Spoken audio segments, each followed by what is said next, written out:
Bonjour à tous. Ça fait suite aussi à l'étude de Marianne, évidemment, tout à l'heure sur la rééducation motrice. En rééducation motrice, les chevaux sont souvent montés avec un tapis seul, sans selle. Ceci va augmenter les contacts en fait entre le cheval et le patient. Est-ce compatible avec le confort du cheval? Donc, c'est la question qui s'est posée dans cette étude. Alors, pour cela, 4 tapis ont été présentés. Un tapis de selle ont été étudiés, donc un tapis de selle coton, et puis 3 tapis synthétiques que Marianne a observés dans des centres de rééducation motrice.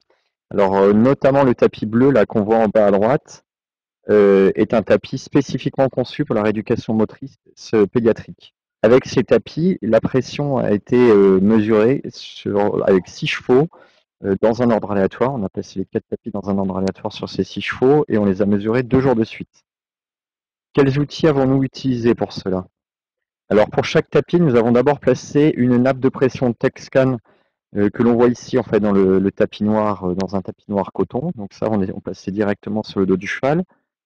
Par-dessus, on plaçait le tapis à proprement parler, donc là le tapis Bibi par exemple à étudier. Et puis on mettait autour un surfait plat, donc toujours le même surfait pour les 4 tapis. La cavalière ensuite montait sur l'ensemble sans étrier, à l'aide d'un montoir. Elle allait effectuer 2 passages au trot et 2 passages au pas, en main, en ligne droite. La nappe de pression TestScan, en fait, renvoie une image de 1024 points, donc là on voit l'image, qui permet d'avoir une représentation des pressions sur le dos du cheval. Et c'est une représentation dynamique puisqu'on a 100 images par seconde.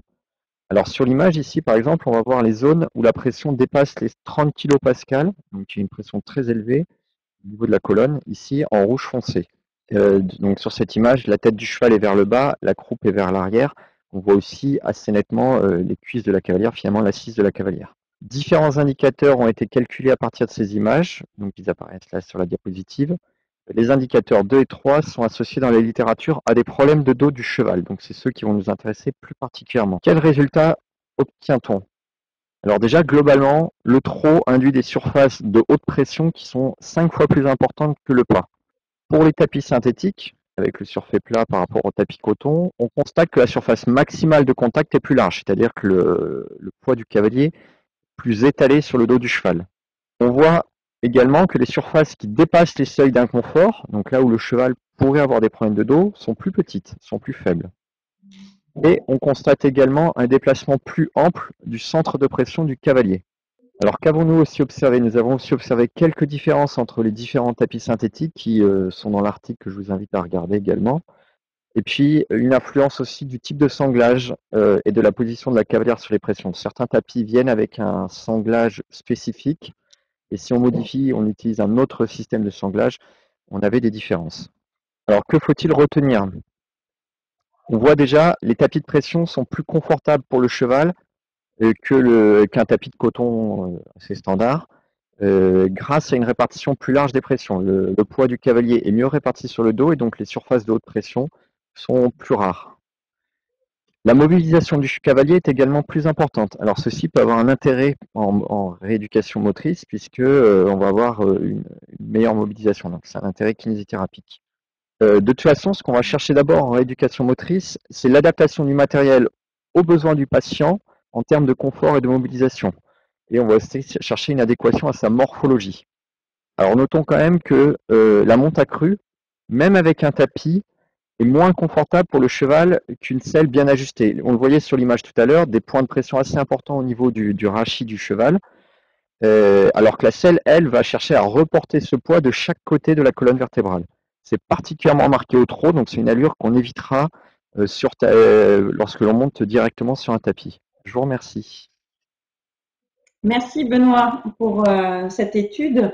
Effectivement, ce qui relève bien que la monte accrue n'est pas forcément euh, agréable pour le cheval, ce qui était déjà bien connu, mais là du coup avec le tapis de pression, on a vraiment pu le révéler. Effectivement, la selle est bien là pour répartir les pressions, répartir les poids, et c'est intéressant donc d'avoir ce message-là aussi. Donc je sais pas, on doit avoir quelques petites questions, je pense, de ce sujet assez intéressant au niveau de l'équipement.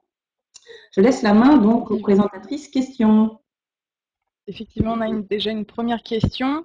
Est-ce que la meilleure répartition de pression pour les tapis synthétiques s'explique par le rembourrage plus important plutôt que par la matière synthétique coton?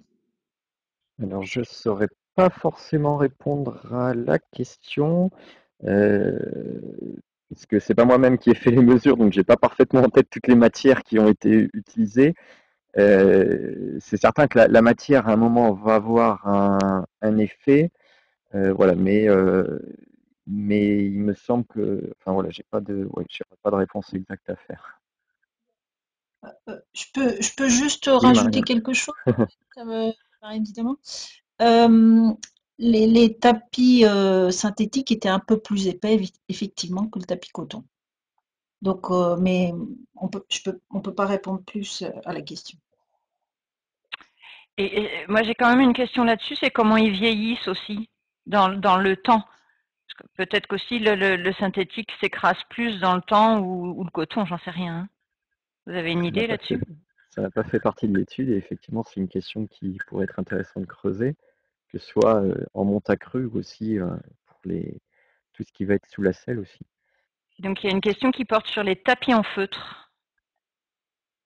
Qu'en pensez-vous? En avez-vous vu ou testé par ailleurs? Alors, dans cette étude, ça n'a pas été testé. Voilà, les tapis que Marianne avait sélectionnés étaient des tapis qu'elle avait rencontrés dans des centres de rééducation motrice.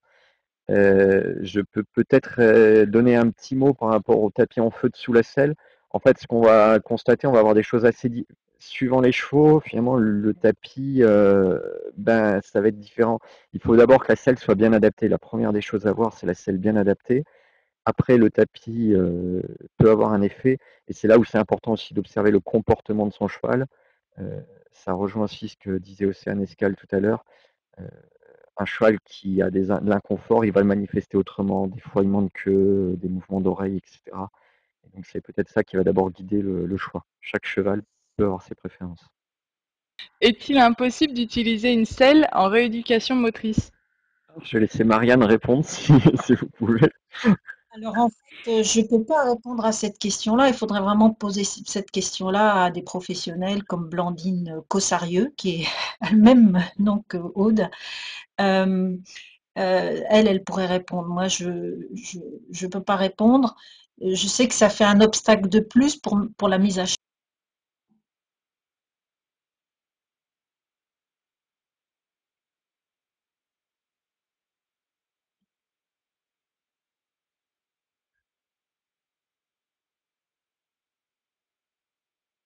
Merci Marianne pour ces précisions.